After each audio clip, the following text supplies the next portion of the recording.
happy, Wednesday, everybody. This is Chamber Check-In time, and today I get to help share the Genesis Community Health story from a Boise business. We've got the CEO, Mr. Steve Davis, with us today. Hi, Steve. Good morning, Paul. Hey, I'm so excited to share your story. But first, I get to thank our series sponsor for these Chamber Check-ins. Steve, it's Delta Dental of Idaho. You know, Delta Dental of Idaho, they've been providing high quality dental insurance benefits to Idahoans for over 50 years. And their programs and benefits are designed and backed by the largest network of dentists in the country. So with that, I get to show a fun factoid from their Tooth Truth series. Here we go.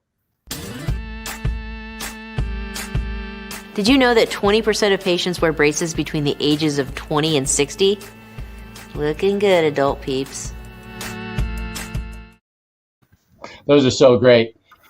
Hey, Steve, welcome. And thanks for taking some time with me today.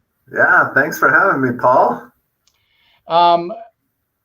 Tell us the origin story of Genesis, and let's dive into a little bit about your background as well. Okay. Well, Genesis started about 20 years ago. It was a doctor here in town, Dr. Carl Watts, and he had a desire to show the love of Christ by providing medical care to people that couldn't afford it and couldn't get access. So he set up a little trailer in Garden City. St. Luke's lent him the trailer, and he just set it up in a little parking lot and just started seeing people after work. He'd come down, and he was our first volunteer and our founder. And he and his wife just started seeing people a couple nights a week, as many as they could see. And that's how it got started 20 years ago. Wow. That's an incredible story. Tell us about your background, Steve, and how you got involved. Yeah, so I started my career. I went to U of I. I'm a Vandal, and went to was up there. I got a marketing degree and went into high tech world. So high tech was kind of where I started with Motorola, and then Micron PC, and then my last thing was with Schweitzer Engineering Laboratories as a global business manager up in North Idaho. Yeah. So high tech was my business. And about 6 or 7 years ago, there was a specialized medical clinic that was a nonprofit that was looking for a CEO. And my pastor came to me and said, "Hey, Steve, I think this is something that you would be good at." And so after some prayer and consideration, we took the jump and left the high tech world and went into the nonprofit world. Wow. I didn't know much about the clinics here in town, and I took a bit of time. I watched your entire spring 2021 fundraiser virtual event. I was blown away by the origin story by Dr. Watts and his wife, correct? Right. And I saw and learned how it started out, like you said, in a trailer, in a double wide trailer. And I saw the pictures of the balloons and the little wood steps and a pop-up tent. Yeah. And you guys are providing healthcare to our community. So let's dive into a little bit about the services that are actually provided from you all. Yeah. So it started out 20 years ago, just a medical clinic, but this community is such a loving and caring community. It was no time at all. Dr. Watts had some local churches and St. Luke's and St. Al's coming in, and it quickly grew and expanded. And then there was a dentist, and you would have saw him on that video on our website, Dr. Heisel, and he said, "Hey, there is so much need for dental care for low-income uninsured people. I want to donate my equipment from my office, and I just want to get dental going for low income." So we started as a primary medical care clinic, and then we added dental. And then as people were coming alongside the founders, other people said, you know what, there is such a shortage for counseling and for people that are hurting from anxiety and depression and these kinds of things. Let's start counseling as well, so that we can offer whole person care through Genesis Community Health. And so we partnered with some counseling orgs in town that are nonprofits as well, and started offering counseling down here for our patients as well. And then so we had medical, dental, and counseling. And then the last thing, you'll hear a lot of talking about social determinants of health. And what that is it's the things outside of the medical and dental. It's the things like having a good home or good education or food supply to be able to be overall healthy. And so what we did is introduce community health workers that partner with community members to provide those kinds of things outside of our clinic, outside of the scope of our clinic. So like we partner with the Idaho Food Bank, and if people are having food scarcity, we know where the different food banks are in the community, and we can walk alongside of our patients to get them that additional care as well. So it's a whole person care. And being that we're faith-based, sometimes people will ask, so is there like one denomination, or do you have to be a believer to get service? And the answer is no. It's the community coming together, and the people that we serve are from all walks of life. All that is required is that they be low income and they be uninsured, because we don't want to overlap people that are getting care from Medicaid or that have insurance. We are specifically filling the gap that some people refer to as the safety net. And so that we have a specific demographic that we're serving in the community. Well, and you mentioned that dentist who is volunteering their time, correct? And Right. your physicians that are volunteering their time. Right. I looked at one of your data sheets that it was on that program, and it showed for 2020, I believe, how many patients you cared for. And that was about almost 1,000 patients for the year. And then at the very bottom was the amount of hours that volunteers put in. Right. That was a huge number that I'd love for you to expand on a little bit more. It's so tough to find those people, but your collaborative effort with the community and those care providers is unparalleled, Steve. Yeah. So we do. We have over 200 volunteers that make up the services. There's only 11 of us down here that work part-time. Only a couple of us work full-time, but the volunteers come from all over the community. And so we are able to, for every dollar that's donated, provide $4 in professional services, because so many services are volunteered or donated.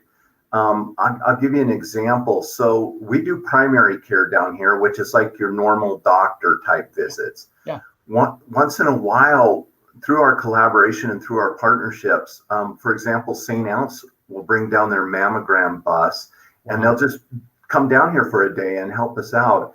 We had one of our patients who got an early detection of breast cancer because St. Ounce brought that bus down.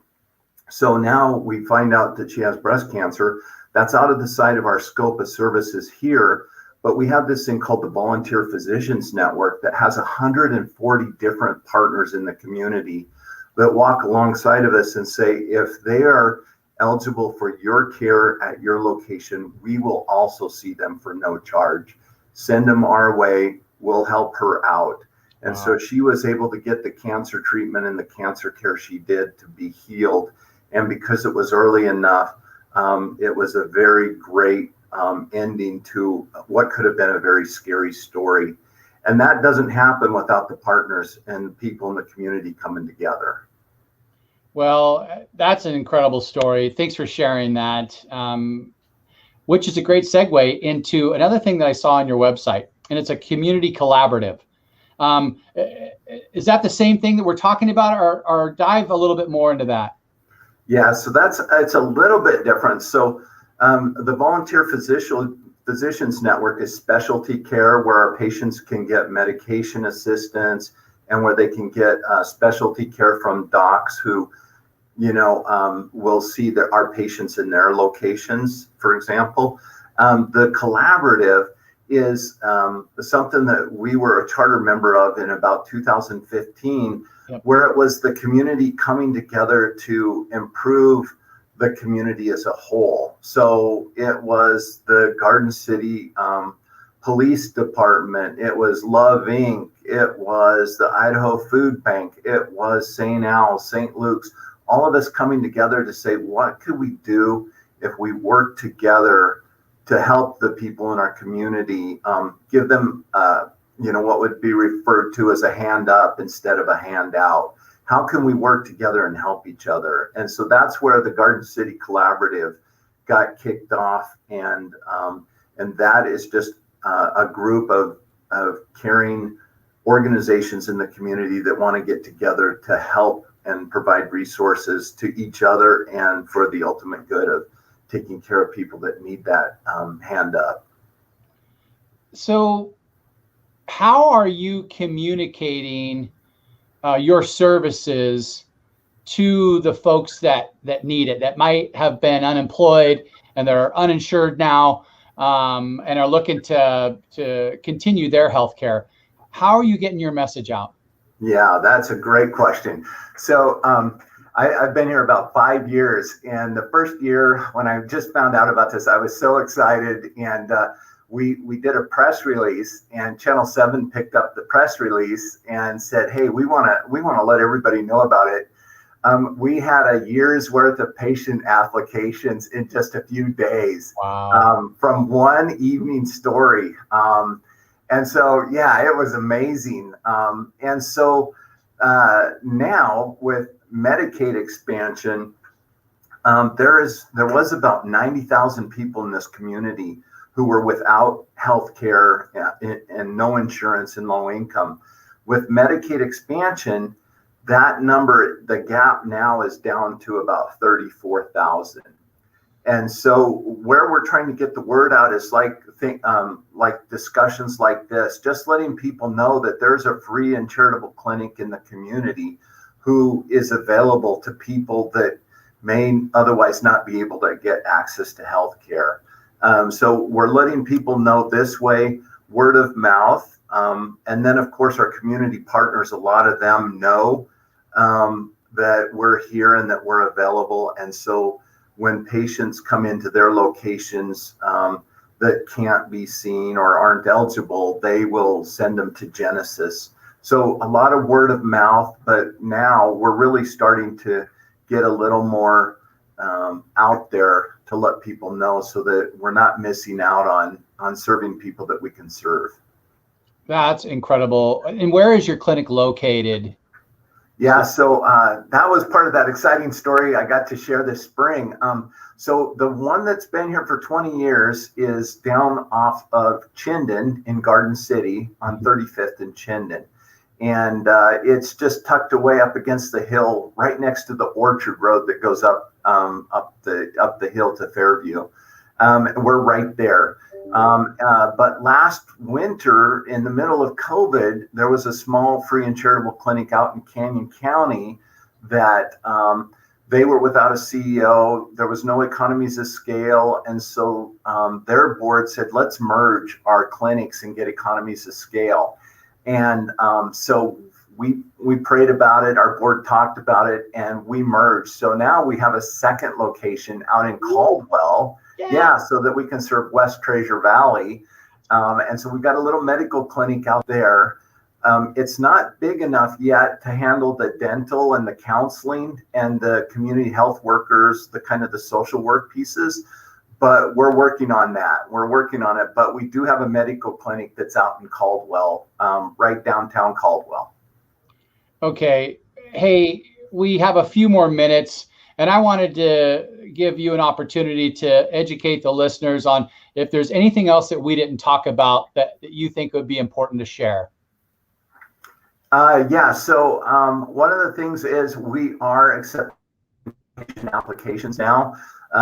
Typically in the fall, we get people that are ready to start volunteering and or back from vacations and things like that. So if you are somebody that knows of low-income people that might have a need for this, we would love to get the word out to anybody that wants more details on that.